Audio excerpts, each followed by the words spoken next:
in case for the hotel, but they never got the back, you know. We're live, bro. Oh, word. Yo, what's up, guys? Let's just get right into it. Check the blog post below. It's a blog post I've been meaning to do for a while. I'll get right into it, and then we'll talk about this guy who you saw in the last video and many videos, the one and only Evan Teague, motiveinmotion.com, class of 2014 Chiang Mai Digital Nomad Conference member. So I've known this guy since 2014 October. We both started our digital nomad, location independent entrepreneur journey at the same time. So that's what this video is going to be about, the pros and cons. So let me just show you some photos, I guess. My Google Photos is recognizing all of our memories together. So this is us working in the cafe the other day, Chiang Mai. We were Saigon action. We were in Saigon together. Hovercasting. Go check the hovercast if you haven't seen that. Yeah. Why I dropped out of school, become location independent. 30-minute ramp between us. We're like riding our first hoverboards all over Saigon, doing the first hovercast ever. Yeah, so check out that one. We've done that video together. Here's one where we're in Chiang Mai, just walking for like an hour. Pretty cool. And then the cost of living in Chiang Mai, that's got 28,000 views. Anyway, let's get right into it. The pros and cons of being a digital nomad. I have a video called The Worst Parts About Being a Digital Nomad. I have a video of the best parts. So I thought we need to combine that into one. So straight up, when I think of the cons, so I broke this into two parts: living abroad and being your own boss, because those combined together are digital nomads. So first con of living abroad is not being around your friends and family. Would you say that? Yeah. Is your main? Sorry, real quick disclaimer. We're on a couple coffees right now. It's like 2:30 in the morning.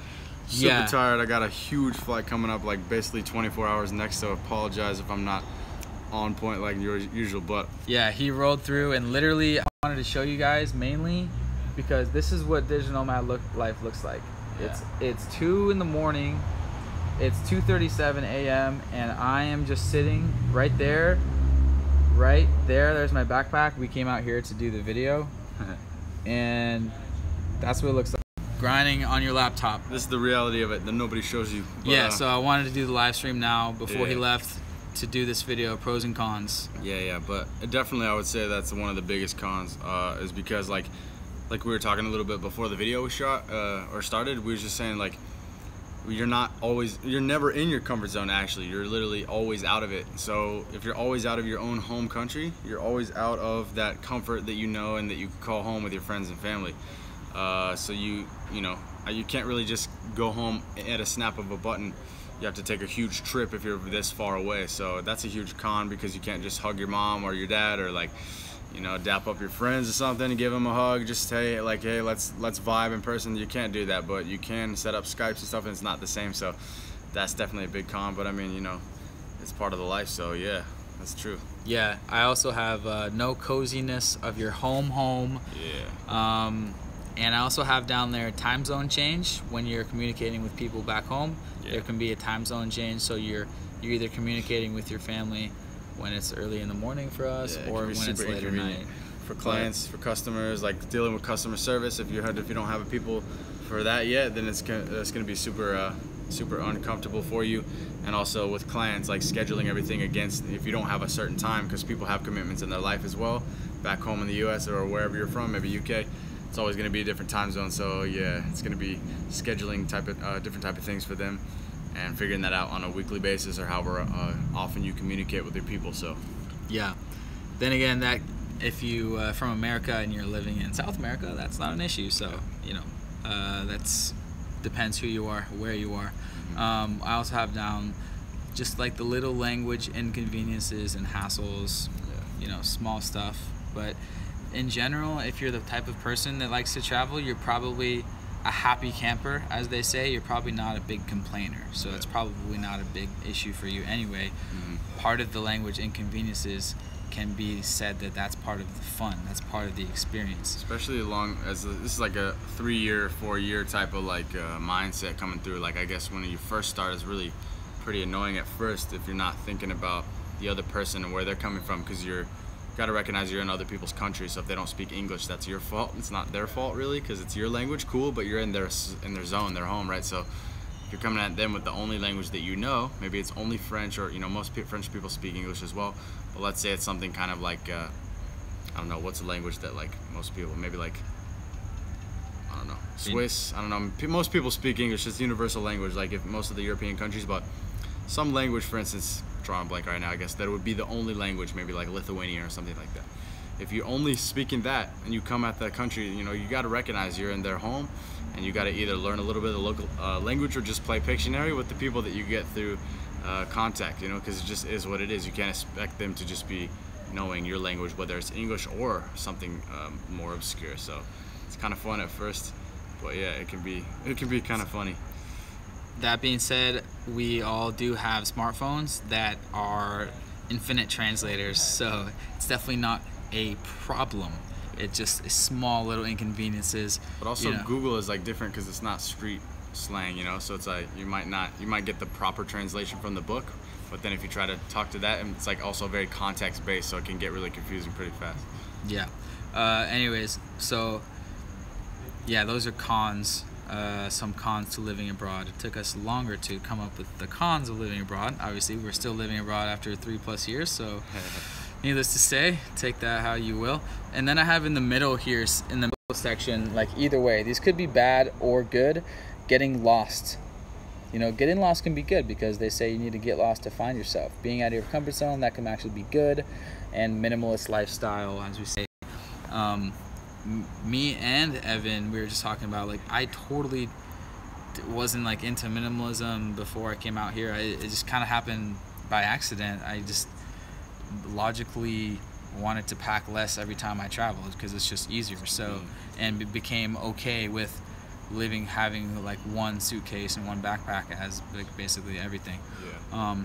I love minimalism myself as well.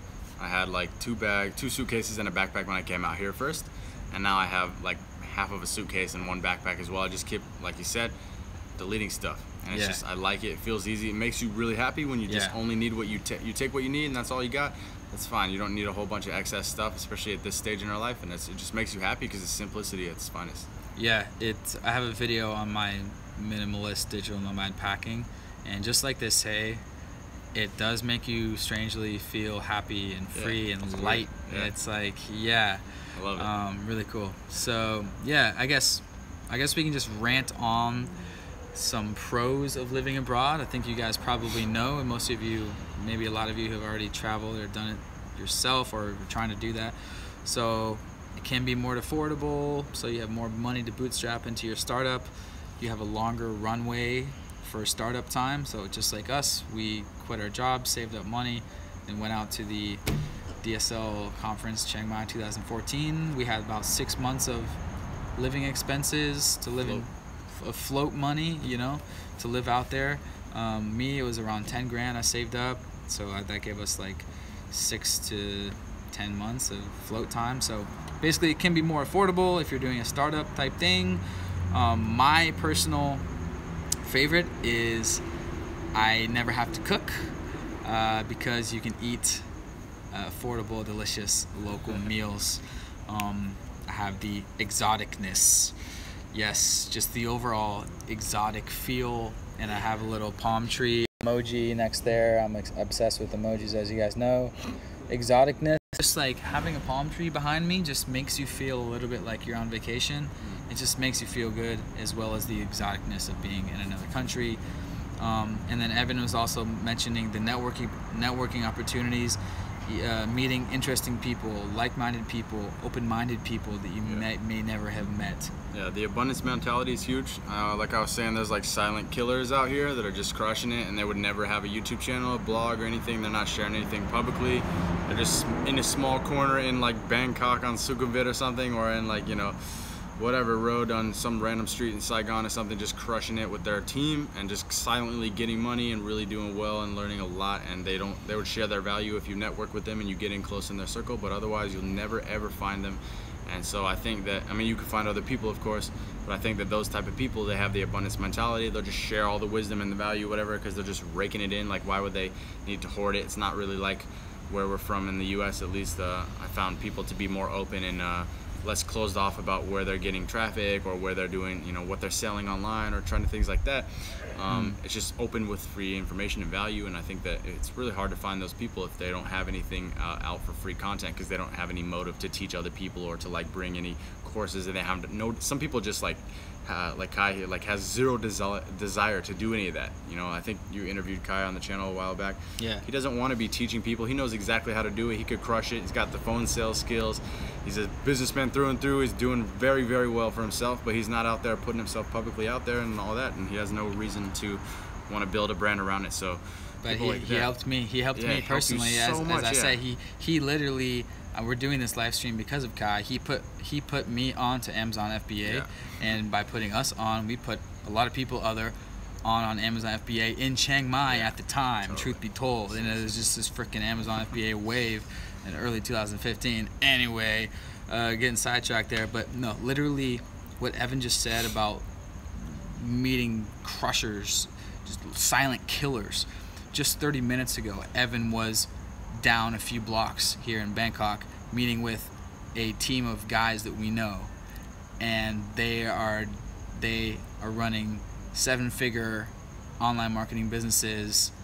They're not bloggers. They're just in the dark, just silently getting money, crushing with their team, and they're if you know them, awesome. If you don't, you know, whatever. Yeah. Sorry, it's like, and some guys that we met before they blew up, you know, before their income exploded, that we were grinding with in Chiang Mai, like that we met at the bottom. Yeah, rubbing shoulders with them, you know, that's the thing. It's like you rub shoulders with the people, you never know who's gonna blow up and who's also gonna be in your circle and who's helped you. And those dudes have been also just contributing to what I was doing with e-commerce 2-3 years ago, whatever.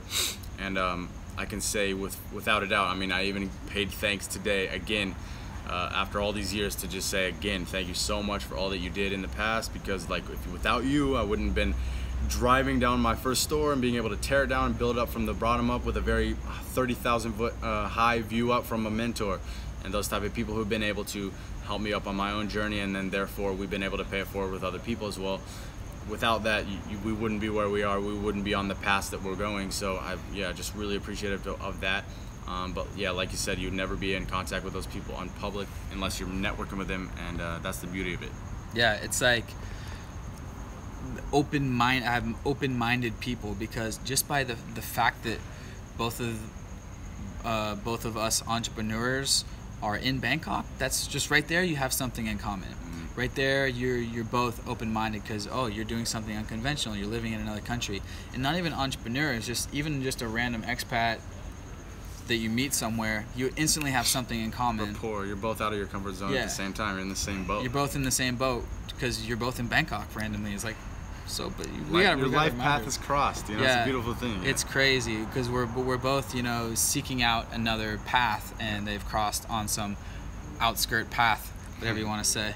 And by the way, the people that Evan was thanking today were the same that got me started in the gutters of Chiang Mai. I wouldn't say gutters, but no, that's where the grind factory, like, Pun Space Chiang Mai in 2015. Yeah. So cool to see everyone kind of blow up now, and have people have success.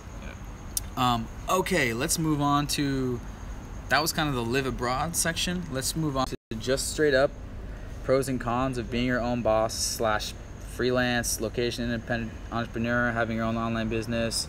So straight to, I'd say one con for me is lack of structure.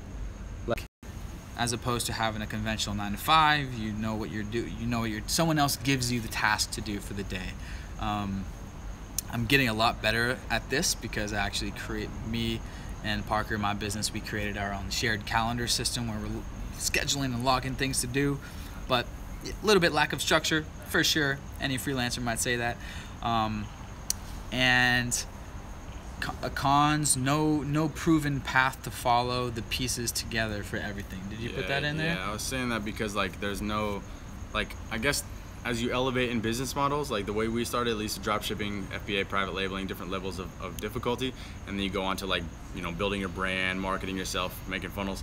Like there's less and less guardrails. Like you're bowling, you know, there's less of those like guardrails to bounce off of, and they just start disappearing because you recognize, okay, like drop shipping, I had the thing to follow. I'm gonna get the customer, I'm gonna get the brand from here, and I'm gonna get it, you know, call suppliers on a cold call type of situation. Private labeling, I'm gonna go to China and get my brand, I'm gonna get the product, I'm gonna package it, yada yada, I'm gonna sell it at this marketplace to this customer. And then we start doing other things like funnels and branding and different things like that, consulting, whatever. You have to like, oh yeah, where am I gonna get my client? Who's it gonna be? How am I gonna target them? How am I gonna speak to them? How am I gonna sell them or close them? What's the funnel structure gonna look like? Are they gonna opt in here? Are they gonna get a sales call? Are they gonna work on, you know, the email autoresponder for 5 days, 10 days, like that type of stuff? Like what type of psychology am I gonna work on? What type of positioning and USP am I gonna have? Things like that. There's less and less guardrails like when you're bowling. So for me, it's like there's less and less proven paths. There's really no proven path, but there's less and less support rails for yourself to be climbing onto and latch onto. So sometimes you feel like you're on that little like log in the middle of the ocean trying to like figure out, all right, like here's a one piece, here's a branch and a twig, and like here's a leaf. You know, you're trying to get a piece, yeah, put them all together, make it a coherent whole. And I think that's part of the fun and part of the difficulty, but it's definitely so much different than a mindset of an entrepreneur or even someone working on entrepreneur type of situation with startups. So that's what I put that in for. So. Yeah, it's like, to sum that up in one sentence, the con of creating your own business is you have to create the business. you know, you have to think really hard. Like, and this goes into the next con. Like Tim Ferriss says, it's worse just to take busy action. It's worse to take a lot of busy action than less very carefully thought out action. Strategic action. You know, you have to plan it, and it's so many failures along the way, but is that really a con? No, it's, you know, it's kind of just part of the game.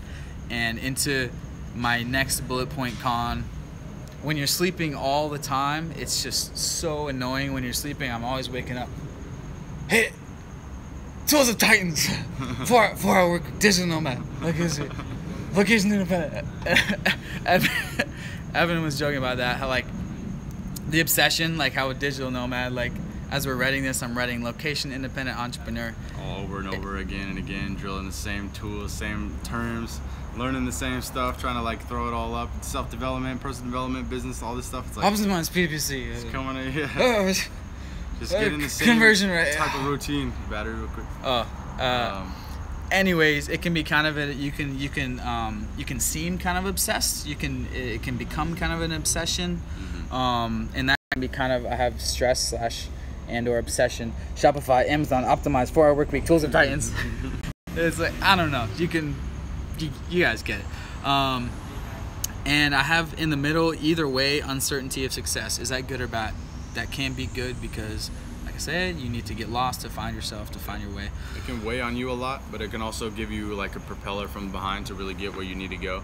Because I've had the uncertainty way of success being really weighed on my shoulders for a long time, and then I kind of switched it over to be able to use that. And it's kind of like the fear of going back to, you know, the normal life, normal job, whatever, or like settling for less than my full potential, and failing or whatever. The only way you can really fail is if you quit. And I always say that. So it's like I had that weighing down on me, and until I realized like I can actually utilize it and kind of harness it. And a lot of these things can go both ways, really good or bad. It's all about your mindset, your lens you're viewing it from, and otherwise it's your choice. Like, how do you want it? You want to be looking at it from a good standpoint, or you want to be looking at it from all these things weighing up against you, you know? Yeah, exactly. It's like what do they say? The hotter the oven, the stronger the steel. You know, after, you know, when you're making a sword or whatever. Yeah, pressure makes it diamonds. Yeah, pressure makes diamonds. Every entrepreneur will say, you're gonna have a million failures, but it's those failures that are crucial to your success.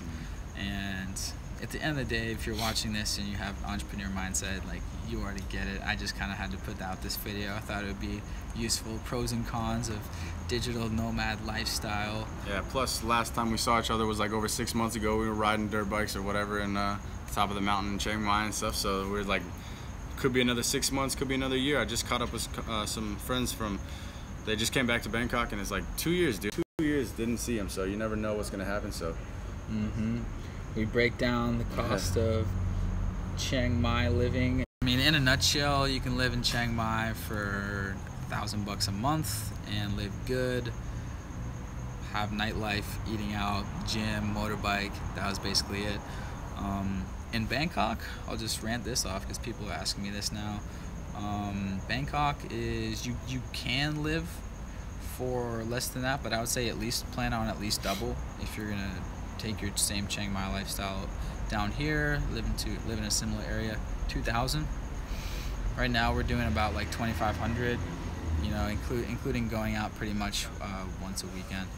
Yeah, never done Bangkok, can't speak on it. Speak on Bali, Vietnam, Thailand. Yeah, Japan. This guy's been all over. He was just in Bali the last 4 months.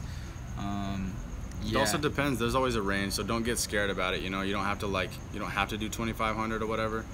Don't have to do 1,000 again in Chiang Mai, but it's like depending on how hungry you are or how like minimalist you're willing to drop down, you really can always do a range. So people always told me that Tokyo was super expensive, but it's pretty much the same price as Colorado if you can swing it. It could be double, it could be triple that, but it's all, just remember there's always a range. Yeah, don't trip about it's it. Whatever you want. Like Bangkok, you can live like a local. You can live on $1,000 a month. You go out just a little bit, not even that far, to a couple BTS, you know, stops down that way, and you can get an apartment for $300 a month. And you can eat local meals for, I'm eating local meals all the time for $1, $2. Right next to this awesome like gated apartment community, right next, the street next door is what I call street food street. I eat there a lot. It's just delicious local meals for $1, $1.50, $2. Okay, $1.50, $2 is about average price for like a local meal. You know what I'm saying? So, and at the same time, getting all the pros that we talked about from living abroad. Obviously, thank you, YouTube. Do we even have to mention the pros of being your own boss? Probably not by this point. I guess you already know what it is. You mentioned your favorite part. Like my favorite thing, like Riley's, is like waking up when you want, doing what you want, control your time. That's a big benefit as well. My thing is just the freedom of location, independence, location, time, freedom, being able to do what I want when I want. Not necessarily wake up, because I normally wake up fairly early. I like being up early. Sometimes I like to wake up at 12. You know, every once in a while I'll be like, all right, whatever. I'm just gonna catch up on that sleep. But I also like to just be able to trot the world, work from anywhere, grab my laptop and or my phone sometimes, only if I'm doing Skype communication with clients. Then I'll just go do my thing. I don't need anything but a phone and or laptop. And I love that because I'll be able to do whatever from wherever. And I could be in the mountains like meditating somewhere in some country, whatever, India, or I could be like in the middle of Bangkok just hustling at 2:30, you know, with the homies. So I love that. It's really cool being able to hop around. It's just like a supreme benefit to me. So it's just that freedom. It's kind of being able to go where I want, do what I want at whatever time with whoever I'd like. Exactly. 2:58 a.m. here on a Wednesday morning, and my last couple bullet points were just entrepreneurship in general. You guys already know this, but like no potential income cap, limitless potential versus a typical job. And this is like, you know, cash flow quadrant stuff, entrepreneurship 101 stuff. But yeah, being a business person, a business owner, investor, there's no income cap compared to working for a good company. Okay, maybe you were making few good 6 figures, but or working for yourself. There's no scaling opportunity. There's always the cap. Yeah.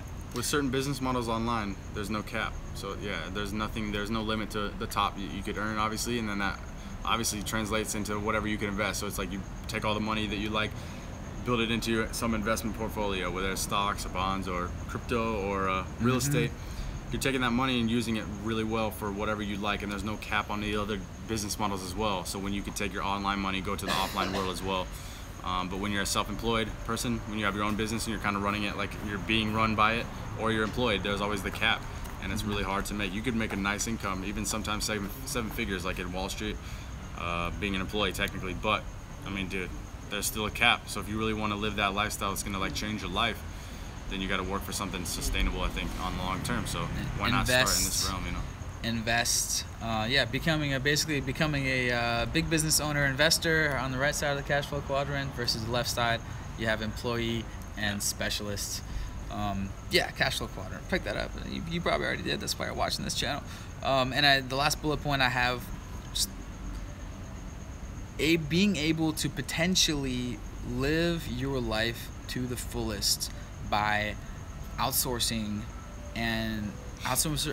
your business and pivoting your time towards your passions. So that's what the whole title of the 4-Hour Work Week is about. People are like, oh, no one actually works 4 hours a week. I don't want to work only 4 hours a week. People take things too literally. Yeah, what it means is 4 hours a week doing the stuff that you would rather not be doing. It's all about doing less of the stuff you'd rather not be doing and do more of the stuff that you love. Yeah. Your passions, like Tim Ferriss, that's writing and doing podcasting and interviewing people. Tango, that's not work jumping out of airplanes for him.